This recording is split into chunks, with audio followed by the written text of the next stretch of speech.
Overlord is licensed and produced by Kodakawa Shoten, Groove and Funimation. Studios Madhouse, Networks ATX, Tokyo MX, Sun, KBS, TVA, BS11 and MBS. Based on the works by Kugan and Maruyama. Please support the official release. Hello there YouTube, Jack here with more Overlord Season 3 Episode 6. And last time, well, we had the attack on the village people thing. I keep forgetting what the freaking place is called. Kana or something along those lines. Doesn't matter, because Ainz has successfully indebted both Entity and Nefir. I always just, slur his name. So I hope people only hear what they want to hear and think I know what he actually sounds like. Yeah, it's I feel like just different. I've seen different spellings with I or EA or all kinds. Yeah, which was pretty epic all in all, but at the same time hilariously disappointing. I was sort of hoping Lupus Regina would get some epic fight going, and then she just slaughters that one troll off screen and sets it on fire for some reason. So epic, but also disappointing. How does the show manage to keep doing that without it actually getting dull? I don't know. And this episode is going to be... I have no idea, because, well, we kind of just concluded the whole Giant of the East and Snake of the West, or vice versa, I don't know, arc thing we've got going, and, well, the Giant thing is dead, the Snake is now working for Ainz. It's not even a snake, but oh well. And we have, like, Nefir and Entity over at Nazarick, which is just wow, for that fact. And whatever they're gonna do there, but it's probably gonna be fun, because so far the show hasn't disappointed in 2.5 seasons. Actually, this is not even the halfway point. Like, halfway through episode 7 is going to be, so... Anyway, I've been talking for a while now, so let's get into this episode in 3, 2, 1...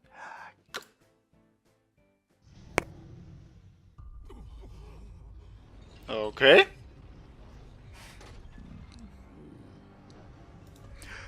It's the freaking Baharuth something Empire, right? Like the old Jesus from there. So they somehow got a hold of Ainz's Death Knight. Since we saw him training those martial art things earlier, I guess that's not a coincidence. And neither do I think that they actually did this. Well, what I'm trying to say is, Ainz more or less gave it to them, unbeknown to them. So, they're corpses down there? Or zombies or whatever? I guess it's a pretty magical place, huh? All in all. Baharuth. Ministry of Magic. More name drops. Darkness. That wouldn't happen to be Momon and Nabe, right? Still love this opening, but unfortunately I can't just keep talking about how much I love the opening or it's gonna get dull. I wonder how many people even just skip entirely over this. I mean, over the reaction part. But then again, I also sort of expect people to just skip around to the scenes that they actually want to see a reaction to and then leave. So we are finally getting into the Baharuth Empire. I'm emphasizing the Ruth way too much, but oh well. Since we've seen the Emperor like strolling around the opening, the entire season, and the ending, and the end of the previous season, so nice that he finally actually appears. Bum, bum, bum, bum, bum. Like, whatever, I assume all of this is within the Baharuth Empire arc. Whatever you even want to call it.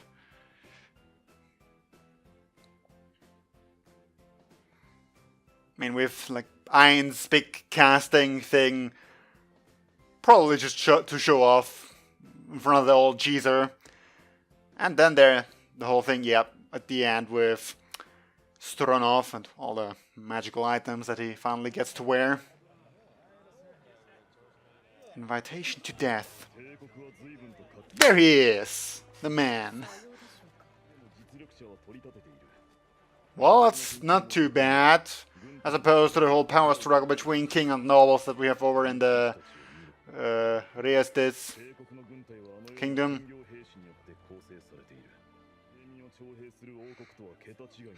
Also, since they are adventurers that are more or less registered within over Riestes, I do wonder, can they just stroll over to an enemy nation and be fine? Apparently, I mean, the knights just spotted them and did nothing.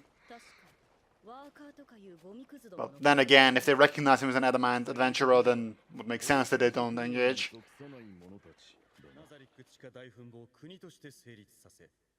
Oh yeah, that was a thing I completely forgot about.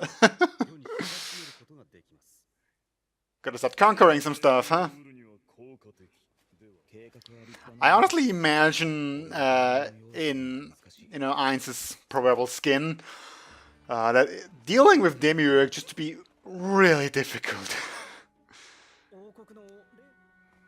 And there are some smug-looking people here. I'm looking forward to having all their spirit be crushed visually on screen. That guy has an amazing voice.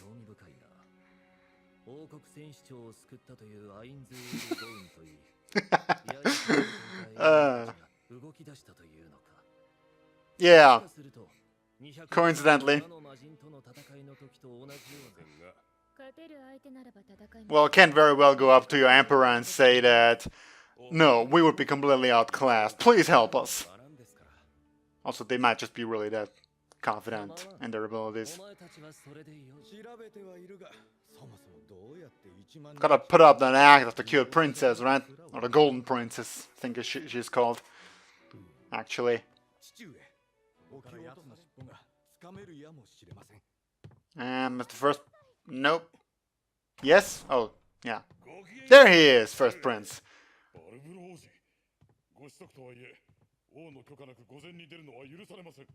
Does he look like he cares?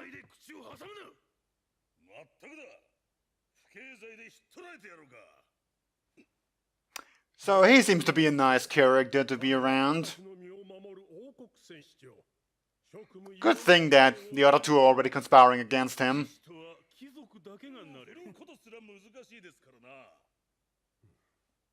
Yeah, he's not the least bit full of himself, is he? So again, we don't know anything really about him yet, so could be justified. He might actually be really skilled. Or maybe not. Again, I know nothing about him. So is it okay for a commoner or whatever brain status is to be around here, apparently? Well, that explains that.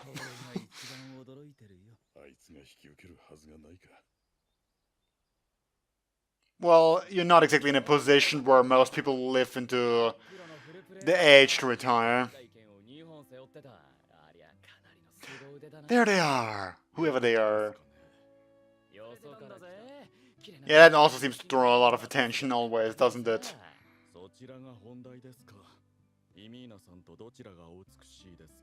But then again, in this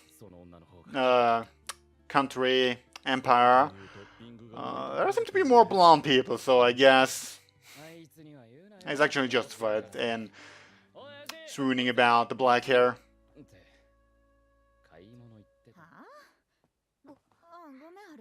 An elf person? Never even noticed that in the opening. I mean, I guess she's an elf.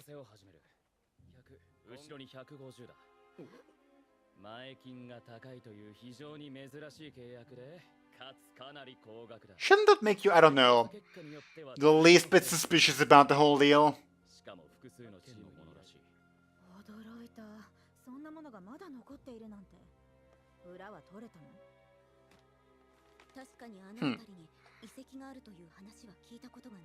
Wait, is it Nazarick, actually?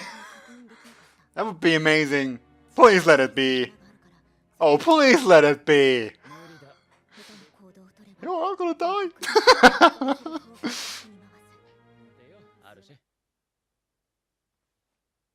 Well, that seems to have satisfied whatever problem she had.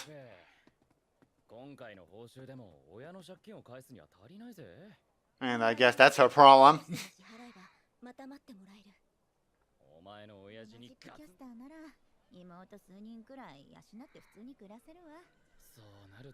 Again, that's, I think, a pretty big deal by human standards, right?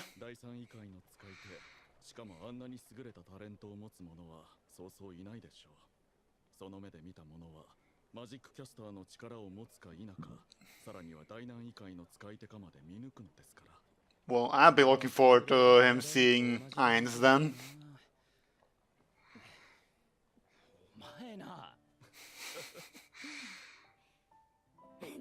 She sure is chugging a lot, though. More than a lot.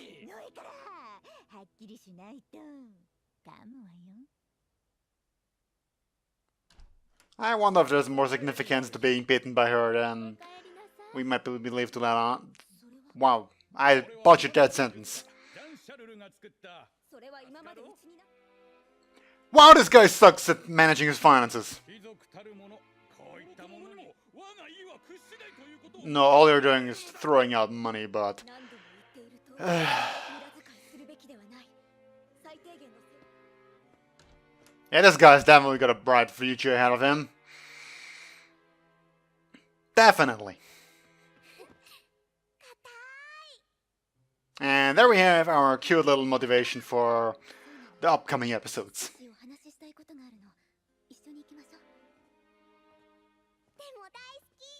Well, I guess, you know, sort of physical labor and training would do that eventually.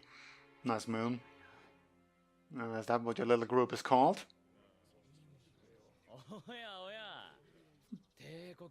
Oh, see, there are other people too from the opening.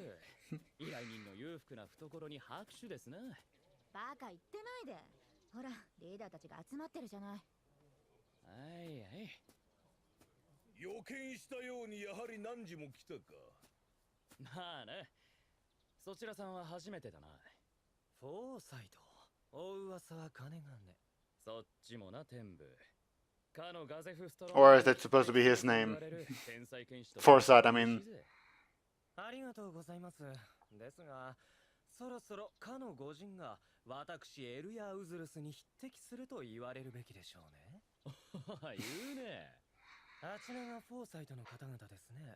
Nope. The group.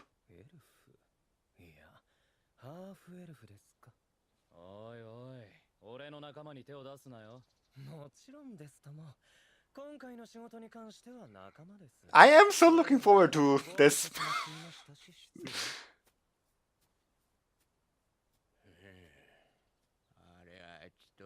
Dragon Hunter, huh?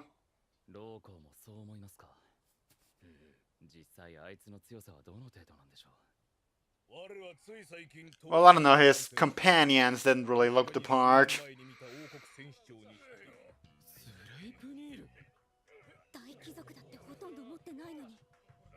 Sorry, what? Is this just about the carriage? I mean, important carriage, but okay, still.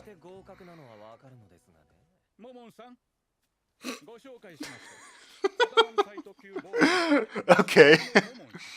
Nice. At least he's getting a nice paycheck out of it. Once you saw the number of gold coins involved.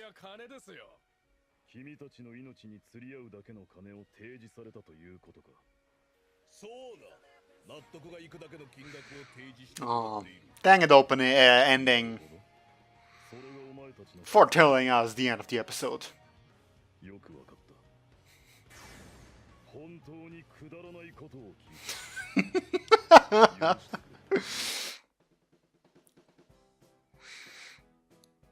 So, rather than the seeing this as the Baharuth Empire arc, I guess it's more an invasion of Nazarick.